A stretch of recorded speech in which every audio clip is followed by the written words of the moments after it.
Despite their decrease in numbers, independent record stores are still in high demand among serious music fans. There are many to be found here within the city of Edinburgh. However, in this day and age, these stores have found themselves in hot competition with music downloading and larger entertainment retailers. Nevertheless, plenty of them are still hanging in there despite a few close shaves over the past decade. This is Avalanche Records. Avalanche has been at the forefront of Scotland's independent music trade for 30 years now. It was originally to be found in Coburn Street just off the Royal Mile before moving to the Grassmarket in 2010. How tough would you say it is to run an indie record shop in these current times? It's obviously very tough. I mean, the problems that we have is not so much now. Most shops that have left have overcome all the problems over Amazon and all the things. That I think the final threat to independent shops now is the HMV clock scenario, where understandably there's 150 HMVs. I have no problem with the logic that it's very, very important that the record companies keep them going. But in keeping them going, they're doing so at the expense of the independents who don't get the same terms. So that is probably the meteor that killed the dinosaurs. Then, if ever that is the big one, that will be, which is a shame because as I say, shops have survived so much already.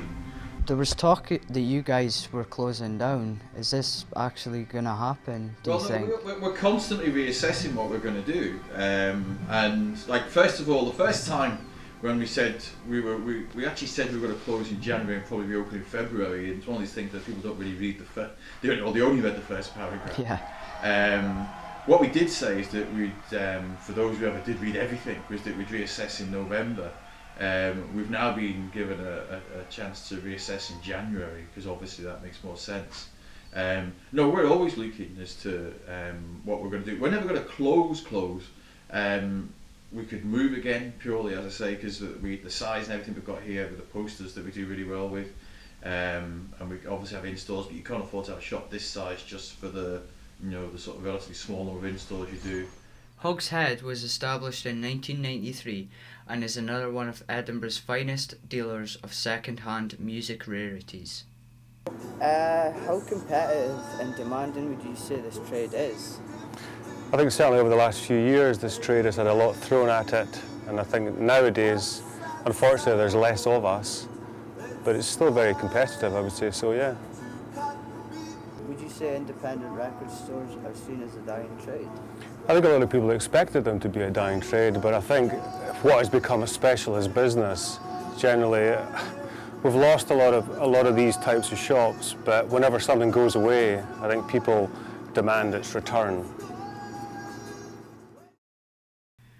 Last but not least, we have Vinyl Villains. Vinyl Villains were founded in 1983 and are one of the last surviving old-school indie record stores in Edinburgh. How much has this trade changed over that length of time? Since I opened in, well, it would have been late 1983 when I opened. It's changed a lot, but it's kind of changed in a full circle. It's gone back to the way it was when I first started, really, because when we first opened on December the 1st, 1983, it was all vinyl then, and then in the early 90s it became CDs, and then, I mean, we were saying that vinyl had expired, had sort of lived its course by then, but of course it came back, and now it's not as popular as it was back in the day, but it's definitely coming back quite strongly, you know. What do you think the future holds for independent record stores? Well, for me personally, I'm quite optimistic, you know. I mean, I've been doing this for 30 years, so I have a bit of experience behind me, and that helps. But yeah, I would say the future looks bright, particularly if you concentrate on vinyl, I would say.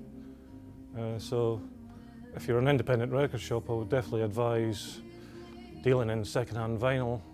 Maybe I shouldn't say this because it's encouraging my competitors to be good. Yeah, I think it's quite promising.